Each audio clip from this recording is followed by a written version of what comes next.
Hello दोस्तों, स्वागत है आपका एग्ज़ाम फैक्ट तैयारी यूट्यूब चैनल में। दोस्तों आशा करते हैं आप सभी मस्त ज़बरदस्त और शानदार होंगे। आज की इस क्लास में दोस्तों हम बात करने वाले हैं आरपीएफ कांस्टेबल 2025 की। और सबसे पहले तो आप सभी ये बताइए कि आखिर इसका जो फिजिकल है वो आप सभी का अच्छा चल रहा होगा, यही हम आशा करते हैं।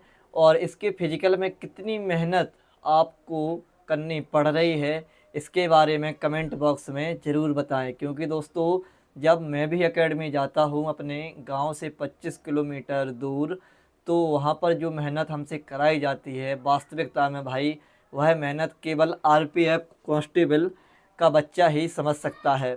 इसके अलावा और कोई नहीं समझ सकता है। या तो आरपीएफ कांस्टेबल या फिर अग्निवीर और या फिर टीए वाले, बस इनका ही फंडामेंटल बना रहता है। अब हम बात करते हैं आरपीएफ एसआई का डाटा के आधार पर कि भाई अपना जो पीईटी और पीएमटी है वो कब हो सकता है। मेन मुद्दा अपना यही है। दोस्तों आगे बढ़ने से पहले यदि आपने अभी तक हमारे चैनल को सब्सक्राइब नहीं किया है तो सबसे पहले आप सभी हमारे चैनल को सब्सक्राइब कर लें, साथ में बेल आइकन भी ऑन कर लें ताकि आने वाली सभी वीडियो का नोटिफिकेशन आप सभी तक पहुंचता रहे। लाइक कमेंट शेयर भी जरूर करें। दोस्तों देखिए दोस्तों, सीबीटी एग्ज़ाम आरपीएफ एसआई की बात करें तो एग्ज़ाम अपना होता है 2 से 13 दिसंबर और 2024। ठीक, अब हम बात करते हैं आंसर की दोस्तों। तो आंसर की आती है अपनी 17 दिसंबर और 2024 को आंसर की आ जाती है। रिजल्ट की बात करें तो रिजल्ट आता है अपना 3 मार्च और 2025 में अपना आरपीएफ एसआई का रिजल्ट आ जाता है। स्कोर कार्ड आता है इसका 7 मार्च को। स्कोर कार्ड 7 मार्च 2025 को स्कोर कार्ड आता है। और पीईटी पीएमटी जो है दोस्तों 22 जून से स्टार्ट हो जाता है और यह चलता है 2 जुलाई 2025 तक। और दोस्तों जब हमारा एक मित्र है उसका RPF SI, RPF constable, UP police और एसएससी जीडी उसमें हो चुका है, तो उससे कुछ हमने यहाँ पर जानकारी भी एकत्रित की थी, तो उसने बताया भी था। बाकी जो कोई जानकारी आपको आरपीएफ एसआई या आरपीएफ कांस्टेबल से रिलेटेड हो तो कमेंट ज़रूर करें। ठीक है, चलिए अब हम बात करते हैं अपना आरपीएफ कांस्टेबल का डाटा की ओर। तो देखिए आरपीएफ कांस्टेबल का एग्ज़ाम अपना होता है 2 से 18 मार्च 2 से 18 मार्च 2025। सबसे पहले यदि हमें यहाँ से लेकर और यहाँ तक का आंकड़ा यदि लगाएं दोस्तों, तो देखिए पूरा दिसंबर, जनवरी, फरवरी, मार्च, अप्रैल, मई, जून और आखिरी तक जुलाई, यानी 7 महीना की प्रोग्रेस में सीबीटी एग्ज़ाम से लेकर और पीईटी पीएमटी कंप्लीट करा लिया गया है 7 महीना में।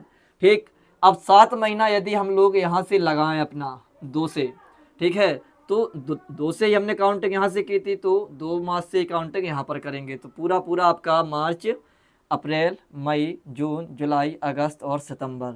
तो इसके हिसाब से हमारा जो महीना आ रहा है वो सितंबर माह में अपना जो पीईटी पीएमटी है वो कंप्लीट करा लिया जाएगा, सितंबर और अक्टूबर। इसके हिसाब से ये तो डाटा हो गया। इसके हिसाब से अब हम बात करते हैं आंसर की। आंसर की अपनी आती है 24 मार्च 2025 को। ठीक, 24 मार्च 2025 को दोस्तों आंसर की आ जाती है। और इसका जो रिजल्ट है वो आता है अपना 19 जून। 19 जून को इसका रिजल्ट आ जाता है। इसका डाटा करके एनालिसिस करके हमने बताया भी था और इसी के आसपास अपना डाटा भी आ रहा था।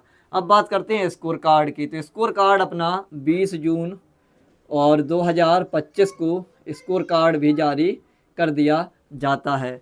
अब यदि रिजल्ट से और पीईटी पीएमटी का आंकड़ा देखें तो यहाँ पर देख लीजिए मार्च, अप्रैल, मई और जून में स्टार्ट हो जाता है, यानी 4 महीने की गैपिंग एरिया अपना रिजल्ट से लेकर पीईटी पीएम तक, मतलब पीईटी और पीएमटी तक आ चुका है।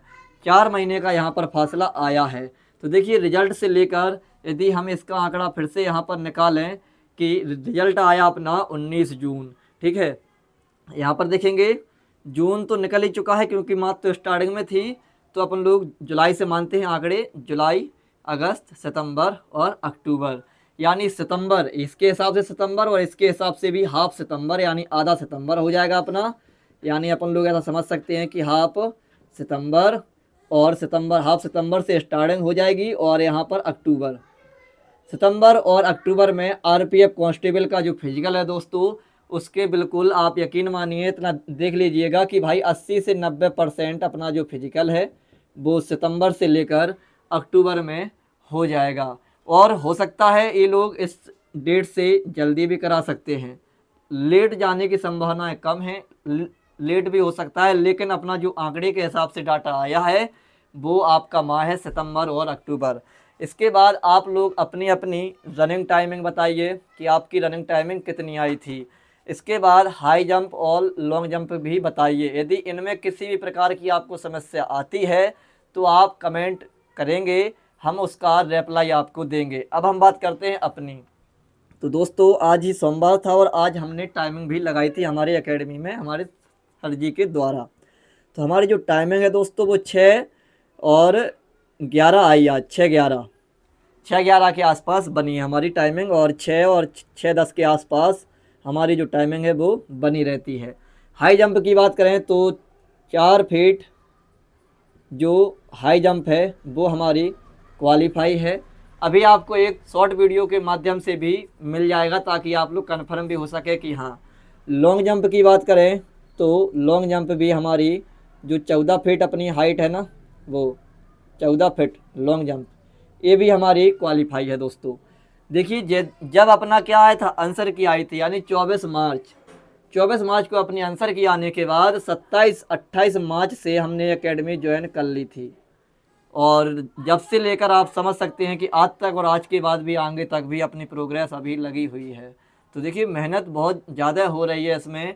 वास्तविकता में कभी कभी तो इस पर मतलब एक हिसाब से अपने अंदर से एक फीलिंग आती है कि भाई क्या इतने महीनों से लगे हुए हैं और अभी भी कोई कंफर्म नहीं है कब तक और करना है। मेरी इच्छा तो यही है कि यदि वो इसी माह में करवा ले तो और बढ़िया है, अगले माह में हो जाता है तो भी ठीक है, लेकिन जल्द से जल्द अब हो जाना चाहिए। क्योंकि भाई जब से आंसर की आई है हमें एकेडमी तब से ज्वाइन कर ली थी और बहुत इसमें भाई बहुत घिसाई है। एक हिसाब से अपन लोग समझ ही सकते हैं भाई, बहुत मतलब बहुत बेतोड़ मेहनत है। क्योंकि अग्निवीर और टीए वाली जो वहाँ पर बंदे 8-8 महीने से रनिंग कर रहे हैं लगातार, उनके साथ में अपन लोगों को घिसना होता है और फिर बहुत सारी चीज़ें होती हैं, मेहनत बहुत होती है, थकावट बहुत होती है। इसके चक्कर में जो आगे के एग्ज़ाम आने वाले हैं उनके लिए पढ़ाई भी बहुत कम हो पाती है या फिर कभी कभी तो हो ही नहीं पाती है। और आप लोगों को यदि आरपीएफ कांस्टेबल में किसी प्रकार की समस्या हो, मैंने बता दिया है, रनिंग से संबंधित और हाई जंप से संबंधित या फिर लॉन्ग जंप से संबंधित, तो कमेंट जरूर करें, आप सभी को रिप्लाई भी दिया जाएगा। इसी के साथ हम अपनी क्लास को विश्राम करते हैं। जय हिंद, जय भारत दोस्तों।